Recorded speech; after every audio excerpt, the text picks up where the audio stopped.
bino moko bomona kaka par rapport ya émission na biso ya lelo week-end na kati ya Kapela.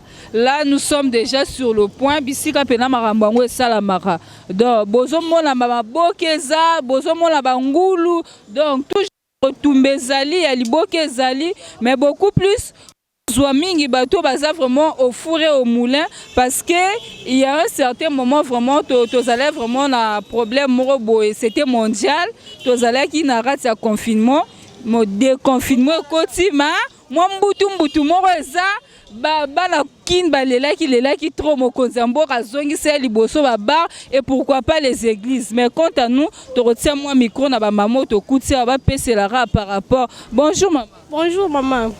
Boni malamu tokutio a ozosala ba maboke est-ce to koyeba oza liboke ni oza liboke ya nzombo ya ngolo ya mopongo ya mungusu ya ngulu tosala maboke nyonso ya bambisa mai siko tolingi toyeba nde tozalai na confinement et puis nde ba déconfiné makambo po to mona na confinement bo vande na bandako to fana ki vraiment na bandako maboke to baby ça avant ba confirmer non to baby ça qui non bilo na biso so ta ba yo fongola le to moment mouvement ya moi muke nde comme otambola mais to fana ki ba na bandako ba mese kawiki lo ka ba kanga ki mo to teka ezale na ote siko par rapport ya mokonzi mboka ndenga pese na mitindo ya kofungolisa ba bar ba église sima pona bino nde boteka a bomola ki ondeni mama e ram tali boso kuna sebela ki faso na binela kiango ba refonga ma ba église karama mais va me kaka ba fongo na église mama siko yo poza pour pona makambo yango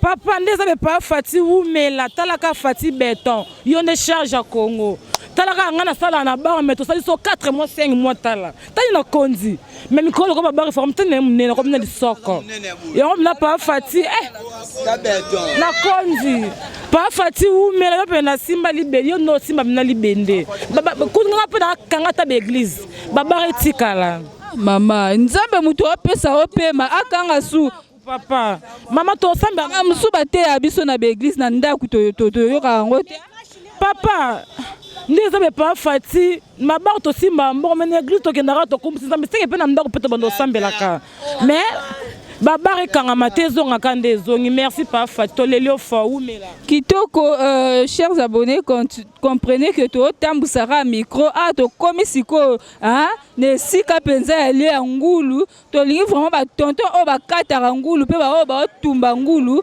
ba pesela biso ka actualité selon ngulu. Bonjour Noko. Bonjour maman. Écoute vraiment en plein boulot oza musala no sala musala na pe en sala ngulu na tumba ngwa l'aise calme fort siko na makambo kona to sepela kinde bakanga pona malade mais tonyoka mepe mingi na bandako mbongo do tonyoka mepe na to mona ta di fo lisute to ya bwe kope ya lisute mais ndenga fongola ki to sepela ya makasi siko tolingi toyeba est-ce que nde bomaka bangulu ko bomata combien de ngulu na journée ata 5 ba 5 4 calme et si la ranyoso kapela ngonde atole titu na ba 20 omona anyoso ezati onyoso omona oiza isute sila expliquer biso différence ni ezaka na ngulu ya kapela na bangulu ba bon marché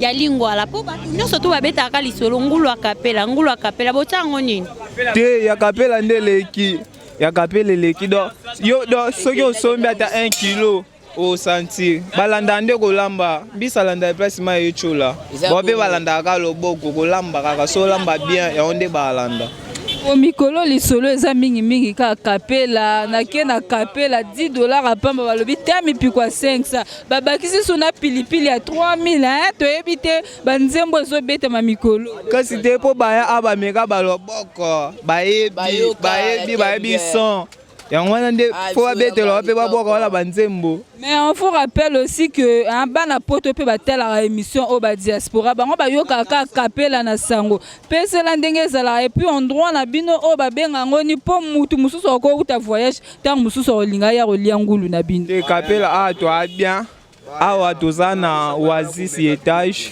toana pe bayaka déjà do bayaka déjà a toana 3e oasis étage baya kadea tona po sabana poto nyonso baya ba ko confirmer o pe ba ninga ba mona pe ba guta ba yoka tona po sabango baya ba sepela ba pe ba sepela baza décider. OK. Ayebisa biso un peu papa. Boyebisa biso un peu. Ngulu ya kapela o boteka awa. Bosomba ngo na ba ferme nini? O soit bosomba ngo kana ba libongo na biso.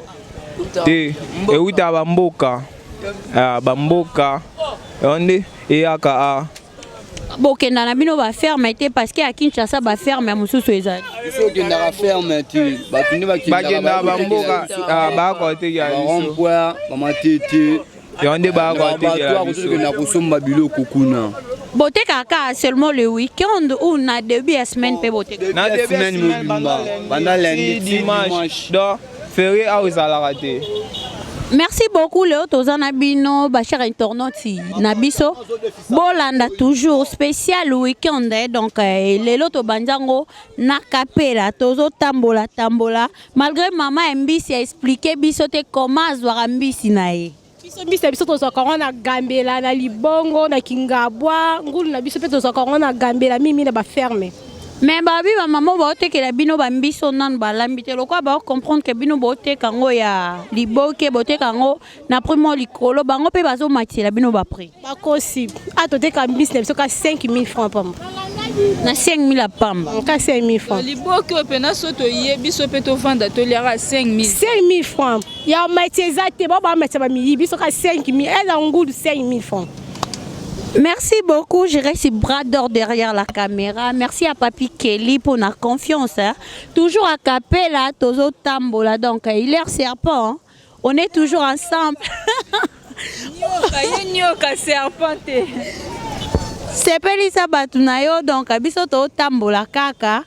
To lukela bino pe batu misusu to moni Capella onde to yoka ngulu ezaka ngulu te. To moni pe Capella babilamba. Baoteka biso ba mitu rouge, baoteka ba mapapa, to ebite mélange ya wenze o so esala mandenge nini. Po sangwa awe kenda kaka beaucoup plus na makambo etali ngulu. Grâce par cœur, je sais pas son okosa. Non, oui, au Kosaté, beaucoup plus quand on parle de Capella, tout le monde a mingi ka ngulu. Ngulu, mais tout le monde a marambosé belé, il y a tellement d'activités. Bah, maman peut bon, luka, moi, tombolé, zali. Quand on regarde de l'autre côté, moi, bah, ma papa et tout, donc. Et ça vraiment aussi Kamorobo c'est commercial quoi donc tout le monde se débrouille na manière na etelara allier sa famille yo morozo mona. Je reste bras d'or ko aider biso to luka pe quelque ba maman poto moni pe ba to bilorkos pe bazali bilorkos plutôt bazoteka ba expliquer biso comment ba salaka pour na côté ka place poto ebi eza pour na biloko kolia banguluka maboke nde ba maman ba uso ebisa biso tout à l'air mais to moni ekomi na bilamba na ba mapapa. Voilà, to pusani awa, to moni mama zote kabilamba, to bipe to retourna ba mama bazote kabilamba awa. Ba expliquer biso comment ba salaka. Donc pour mutu nyoso ebi place o eza place mo ambiance, place baya batu baya ka ba uta de part et d'autre, ba uta poto, misusu uti ne ba province na biso de Kinshasa, ba Matadi, ba Boma, ba Mwanda, ayeka na Capella awa ale ki sa journée na e alia ngulu alia poisson na e kande to yo kaka. Donc amela nani ba fort na e tirbo na e ba action pe kande sale maka, mais to moni pe Capella ngo wenze munene donc ba bilamba ba mapapa yango tengi tozwa maman azoteka bilamba a expliquer biso comment et se passaka na biloko akolia na bilamba est-ce que ateka bien ou pas. Bonjour maman. Bonjour yaya. Ah toteka na biso bien. Capella ande likambo koteka nde somo. Bantaba bangulu biloko akolia surtout biloko akolia na Capella nana yebi Capella te. So lingi ka oya na Capella kaka otuni ka kote bateka bangulu bantaba nyoso komona ah pe mama dom tateka bilamba na entrée mabanga mama donne oteka bilamba na entrée ya mabanga. Est-ce que oteka rapé pour batubaka beaucoup plus que fréquenter milieu au pour na ambiance pour na kolia pour na komela mais biso to moni oteka bilamba oteka ka yaya na teka makasi c'est tout bato baya na bar o baya komela bayina ba chéri na bango to ba kotsa absombon. Et ça beaucoup plus qu'à ba maman to teka pe bilo ba papa. Na teka mingi biloko ba maman. Na teka pona ba jeune fille. bakotaka ba weekend to na début pe ya semaine po côté que ça nango normal le quoi toi na entrer mabanga air nyonso muta oleka na ok morgue air nyonso muta oya bien po biso na kapela en tout cas ambiance ezala chaque jour banda lundi ti dimanche ambiance na ambiance.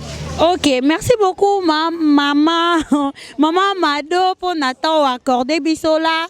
Nazo profiter ya ko souhaiter bon week-end. Jansin Gimbi balobi gauche droite. Gauche magique plutôt Jansin Gimbi. Donc on est toujours ensemble. Diogo na biso ya manier ma sport. Gauche magique Jansin Gimbi. Na habité grâce par cœur toujours continuer toujours.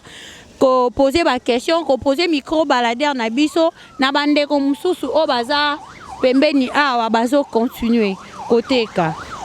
J'irais Chers internautes, comprenez que donc vraiment to kiti pena et sika do marambela laka et sika pena boyo karapenza donc yolo kapela et sika ma solo ngulu vendra vraiment na ratia yolo bino moko bomo na vraiment nde bazo bo mangulu ya mubimba hein toza toujours ensemble avec ma consoeur grâce makola donc tozo la kisabino vraiment bisika ngulu penza ndenge utaka na battoir bazo kata ngulu apena soki posa kolia ngulu okolia ngo olembi yango donc baza tellement ebele mais tokozwa pe ya vie ya bato balambaka bao bazo kata po toyeba soki ambiance vraiment elekaka nde nini vraiment papa allô bonjour no bonjour. Tolingi toyeba kaka par rapport ya ambiance ndenge leka na kapela awa et puis ndenge ngulu etekamaka a la kapela. Ngulu etekamaka na kapela awa etekamaka nango bandakala ezaka koyeba musala na biso yango moni bato bayaka kolia na kapela nde musala ezalaka nde na kapela ato moni oyo babimi libanda kapela baza bana oyo biso tobokoli na libanda ya kapela eza nde biso nde bakolo ngulu bakolo ntaba poulet tout eza kapela.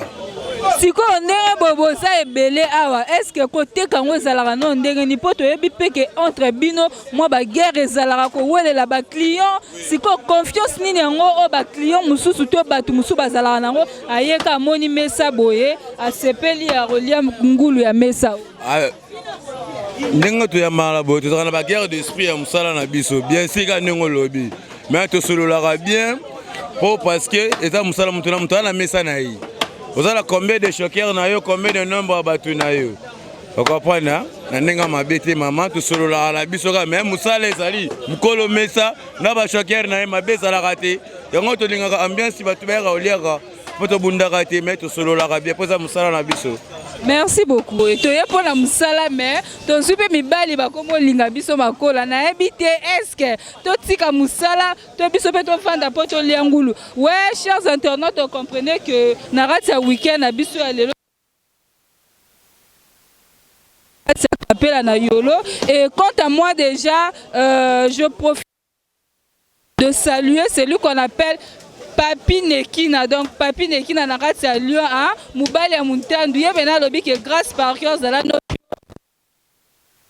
pour na nive na yo et puis également mon vieux hein Pichu Bemono do balobi na kati ya Mulhouse wana na moni base à Mulhouse Faline Dombasi, un grand merci à vous et sans oublier mon grand frère propre Didier Wayengo, l'homme à la taille avantagée. Donc mobile peu sera panique na ba chérie hein. Tozo continuera à la kati ya week-end na biso to rejoa vie ya bandeko na biso o to kutse o basala musala a papa bon. Bien maman. To monyo vraiment à au four et au moulin mais quand on va expliquer biso ndenge musale sala mara awa na kapela par rapport ya ngulu. Musa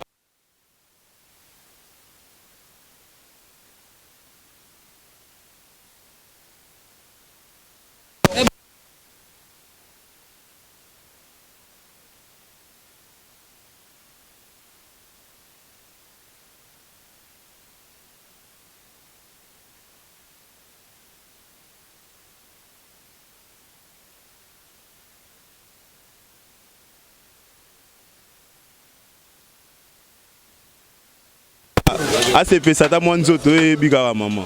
Merci beaucoup, chers internautes. Comprenez que émission la biso ya lelo penza auto sali na kati ya Kapela po bana poto ba mona molaka ndenga ambiance renyara a na Kapela. Obi. Oui, pesa moi ba mbote ata na 2 personnes car po TV zangu. Na pesi petit na ngeme de la France. Na bi que da émission à YouTube. Na pesi sous massa na morning na États-Unis na New York dans ba mbote trop. Ici que autres là ba gros bisous ya. Merci beaucoup là, tout le monde que tu as commis déjà consulté.